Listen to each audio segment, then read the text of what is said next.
sempre está aqui entrevistando personalidades com seu jeito único e irreverente de ser. Além disso, acumula funções de diretor, ator e professor. Você sabe de quem estamos falando? Do animadíssimo Fernando Reschi.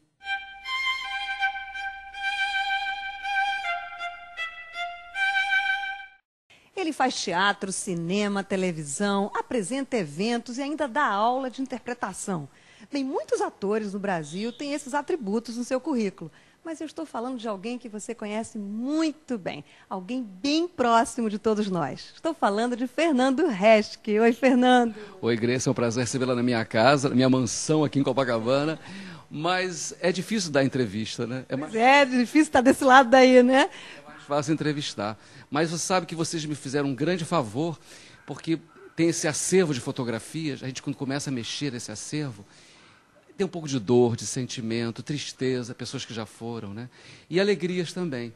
Então eu comecei a ver que eu já passei por diversas fases da carreira e da história do teatro, né? Então, vamos falar um pouquinho dessas fases, Fernando. Você começou a fazer teatro no tablado na década de 70, em plena ditadura. Como é que era fazer teatro, começar a fazer teatro na ditadura?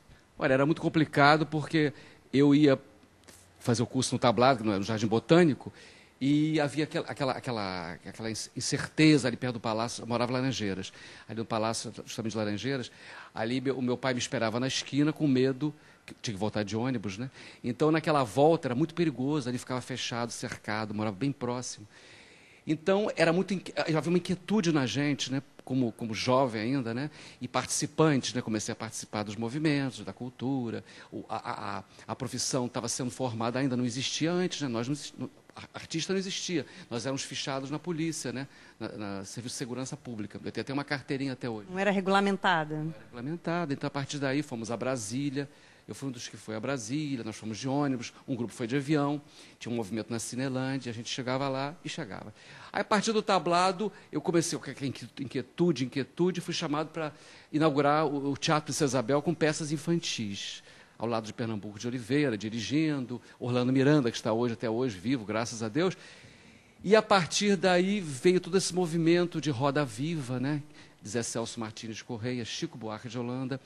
Nós participamos do espetáculo, nós apanhamos em São Paulo, pelo CCC, Grupo de Caça aos Comunistas, na época, quebraram o teatro, nós fugimos pelo vasculante do banheiro do teatro para não apanhar. Alguns atores até apanharam e se machucaram. Esse problema dessa repressão que havia nessa época, contra o teatro e contra os artistas, contra a cultura em geral.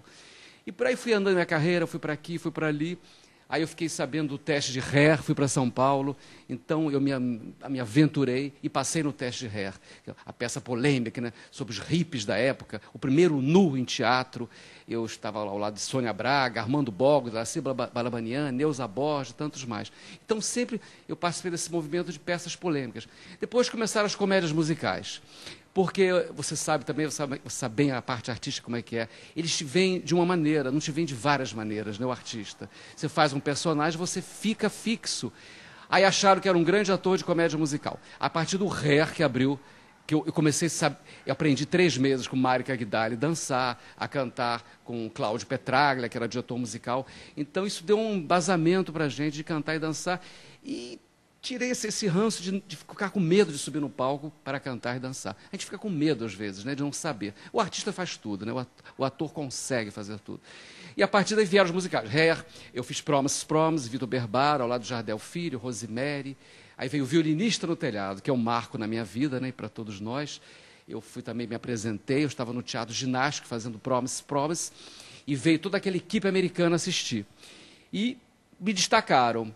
E por uma coincidência ou não, o cara com muitos dedos perguntou: sabe alguma coisa da comunidade judaica? Você tem uma raiz judaica? Eu falei: eu sou Fernando Reschi, eu sou judeu.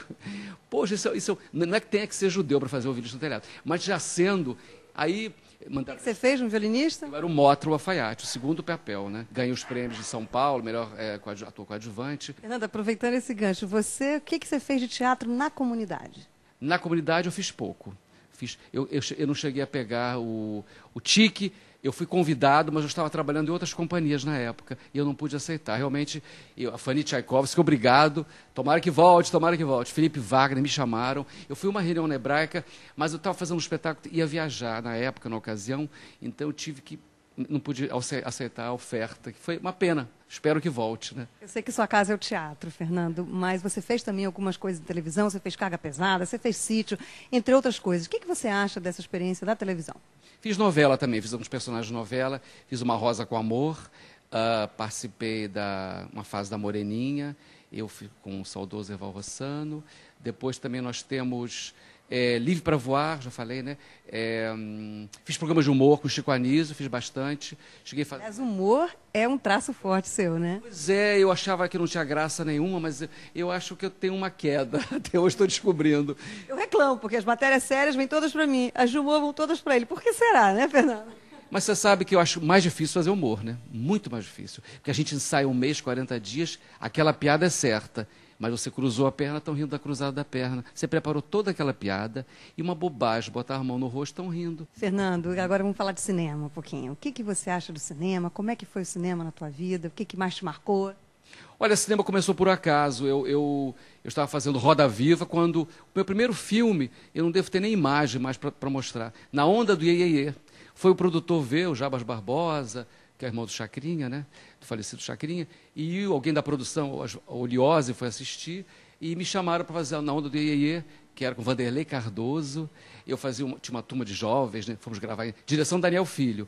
E a partir daí, sem procurar, o cinema havia as chanchadas, e eu, por esse humor do teatro, já começando fervilhando, comecei a fazer personagens cômicos. Isso colou muito. Não é que eu não tenha feito filme sério, também fiz. Cheguei a fazer o Guarani, direção Fauzi Mansur. Fazia o Dom Diego, que é um português, ele que mata a Índia, e a partir daí começa aquela guerra dos portugueses, e dessa fase, né? Fiz também Zumbi, tem outros filmes que eu fiz, tem 2 inéditos ainda, entendeu? Esses estão... Surpresas? 2, surprise. Não é surpresa. São Os Meninos da Candelária, direção do Flávio Leandro, e agora o Cleópatra, do Julinho Bressani, que eu participei com a Alessandra Negrini. Eu faço um judeu na Cleópatra. Não sei porquê, né? Agora vamos falar de Comunidade na TV. Como é que esse programa entrou na sua vida? Conta essa história pra gente e como que você se sente fazendo o Comunidade? Eu fui assistir, aliás, eu fui dar uma entrevista para Gilberto Marmoroz, meu padrinho, ele vai gostar. Na rádio?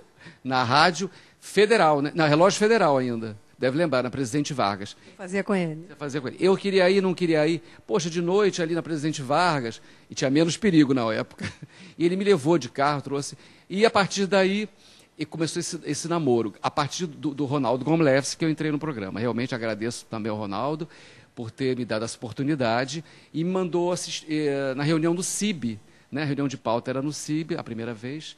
E eu senti aquela mesa assim toda. Acho que havia um hiato, estava precisando de mais um repórter na época, e eu me senti muito lisonjeado, porque depois do Vira Disto no Telhado, eu fiquei sem contato nenhum com a comunidade. A partir do programa, aqui eu agradeço muito, a gente volta a todas as raízes. É emocionante entrevistar você, e com certeza para vocês também. Interessante ver o outro lado, né? Saber um pouquinho mais dessa pessoa que é canal aqui, para vocês verem tantas coisas. Fernando, obrigada, foi um prazer.